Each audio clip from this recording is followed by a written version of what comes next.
மேற்கு வரை பறந்து விழுந்த கண்டமாம் குமரிகண்டம். அத்தகைய குமரிகண்டத்தை ஆண்ட மன்னனாம் பாண்டிய மன்னன். அவனது மூத்த மகளான தமிழே, இனிதே, அமுதே, கரும்பே, உன் என்னையும் ஆட்கொண்டவளே, என் வாழ்வின் முதல் பொருளே, என்னை பெற்றெடுத்த மகராசி எனக்கு முதலாக ஊட்டிய இனிப்பே, உன்னை வணங்கி என் உரையை தொடங்குகிறேன்.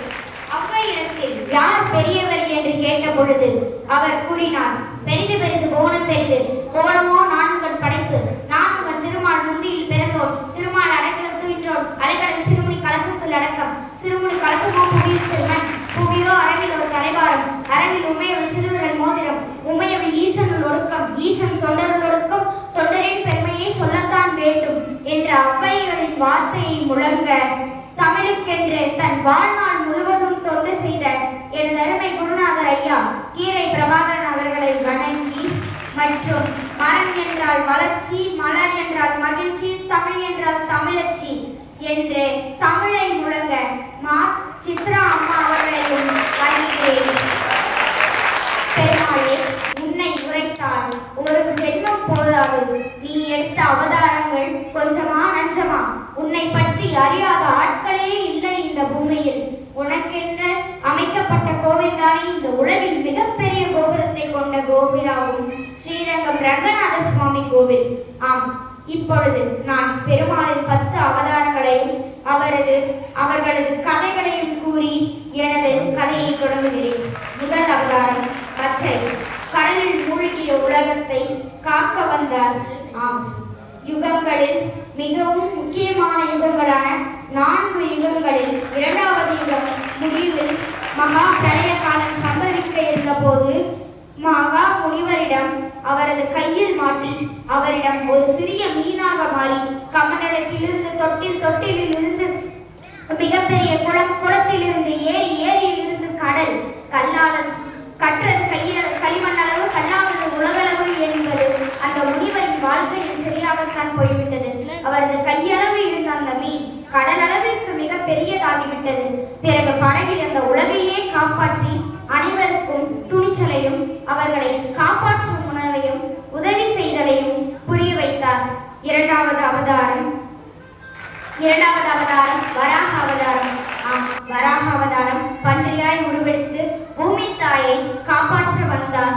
இரண்யாக்ஷா எனும் அரக்கனை அழித்து அவனை கொல்வதற்காக பிரம்மனின் தும்பலில் இருந்து வெளியே வந்த அந்த பன்றி வராகராக அவதரித்து பூமி தாயை மீட்டெடுத்து இரண்யாக்ஷாவை அழித்து அந்த தாயை காப்பாற்றி நம் அனைவரையும் காப்பாற்றி உள்ளார்.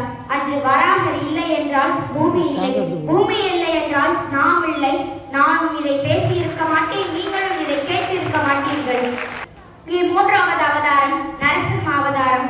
நரசிம்ம அவதாரத்தின் கோபத்தை பற்றி பேசினாலே அனைவருக்கும் பயம்தான் வரும். ஆம், இரண்யகசிபுவை அழிக்க உத்தரமான பாதி சிங்கம் மீறி மனிதன் என்ற அவதாரத்தை எடுத்து உலகை மாட்டி படைக்கும் அந்த அசுரனை அழிக்க அவ்வளவு கொடூரமான ஒரு அவதாரத்தை எடுத்து குழந்தை கூட ஒரு நரசிம்மனை போலத்தான் கையில் எதை கொடுத்தாலும் கிழித்து போடும். ஆம், நரசிம்மனும் அதே போலத்தானே இரண்யகசிபுவின் குடலை தன் கையால் கிழித்து எறிந்தார். நான்காவது அவதாரம் வாமன அவதாரம். சிறுவனாக வந்து இரண்யகசிபுவின் மறைவுக்கு பின் அவன் மகன் பிரகலாதனும், பிரகலாதனின் மறைவுக்கு பின் அவன் மகன் வீரசீனனும், அவனது மறைவுக்கு பின் அவன் மகன் வீரோசனனும், அவனுக்கு பின் அவன் மகன் மகாபலியும் ஆட்சி புரிந்தனர். மகாபலி சக்கரவர்த்தி 1000 அசுவமேத யாகங்களை நடத்தி இந்திரனிடம் இருப்பதை போல் பச்சை வண்ண குதிரைகள், வைரக்கற்கள் பதிக்கப்பட்ட ரத்தின வில், பிறகு மகா சக்தி வாய்ந்த அஸ்திரமான பிரம்மாஸ்திரத்தையும் பெற்றுவிட்டான். பிறகு இந்திர பதவியை கைப்பற்றியதும் வாமனனாய் அவதரித்த நம் பரமாத்மா அவனது தலையின் மேல் 3வது அடியாக காலை எடுத்து வைத்து அவனை மண்ணுக்குள் புதைத்து பாதாள உலகில் சேர்க்கிறார். 5வது அவதாரம் ராமாவதாரம். ராமன் ஒரு அரசனாய் பிறந்து ராவணனை அழித்து அனைவருக்கும் நன்மையையும் அனைத்து துணிச்சலையும் ஊட்டியுள்ளார் ராமன். கைகேயை சூழ்ச்சி செய்யவில்லை, இது முழு சூழ்ச்சியை செய்ததும் மன்னரே.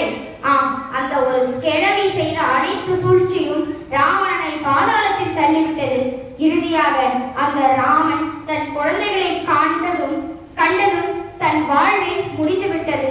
அவனை காப்பாற்றுவதற்காக அனுமனாய் அவதரித்த ஈசன், பிரம்மதேவனும் மற்றும் அனைத்து தேவர்களும் ராமனை இறுதியாக காண வந்தபோது அனுமன் அவர்களை தடுத்து, யமன் எங்கே, நான் அவனை கொல்லப் போகிறேன் என்று துணிச்சலுடன் இருந்தார். இது அனைத்தையும் கண்ட ராமன், இறப்பும் பிறப்பும் அனைவருக்கும் சமம் என்று நிகழ்த்துவதைப் போல தன் மோதிரத்தை எடுத்து ஒரு பாதாளத்தில் தள்ளிவிட்டார். அதை எடுத்து வர சென்ற அனுமன் மீண்டும் வந்து பார்க்கும் பொழுது ராமன் அங்கு இல்லை. ஆம், அந்த யமதர்மராஜா வந்து ராமனை அழித்துவிட்டு அவனை தன்னுடன் அழைத்து சென்றான். இறுதியாக கண்ணனின் லீலைகளை சொன்னாலே நமக்கு குழந்தைகளும் சிறு பாலகரும் தான் ஞாபகம் வருவார்கள். சிறுவனாக இருந்த பொழுது அனைத்து குழந்தைகளையும் கொன்று வீழ்த்தி கொண்டிருந்த அந்த தேவகி பூதகியை அழித்தான் அந்த கிருஷ்ணன். ஆம், புனிதமான தாய்ப்பாலின் விஷத்தை கலந்து பல குழந்தைகளை நான் தெய்வப்பெண் என்று ஏமாற்றி அவர்களை துடிக்க துடிக்க கொன்றாள் அந்த பூதகி.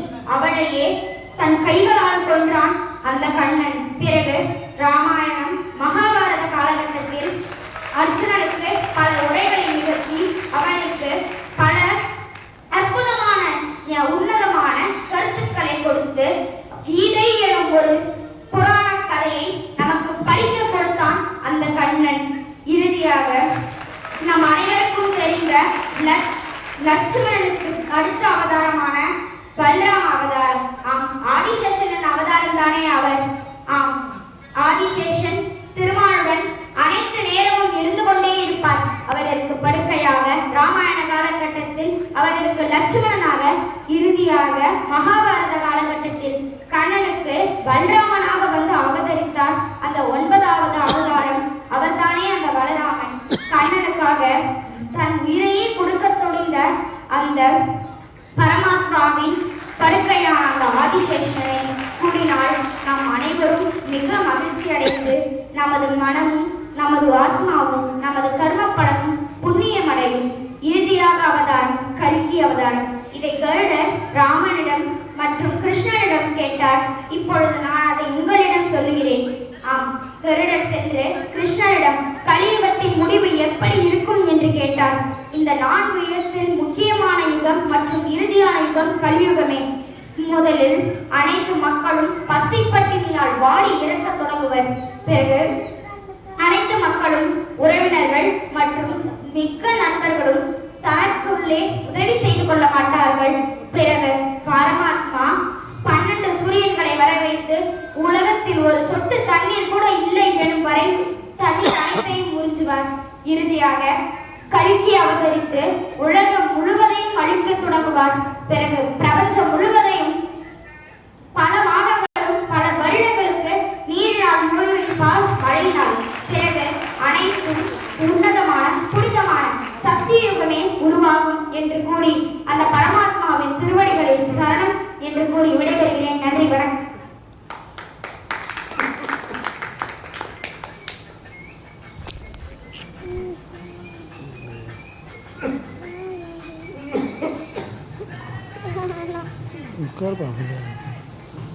இந்த உள்ளத்தை கொள்ளை கொள்ளும் அளவிற்கு கதை மூலமாக காட்சியை நம் கண்முன்னே கொண்டு வந்து நிறுத்தியிருக்கிறான் இந்த பாலகன்.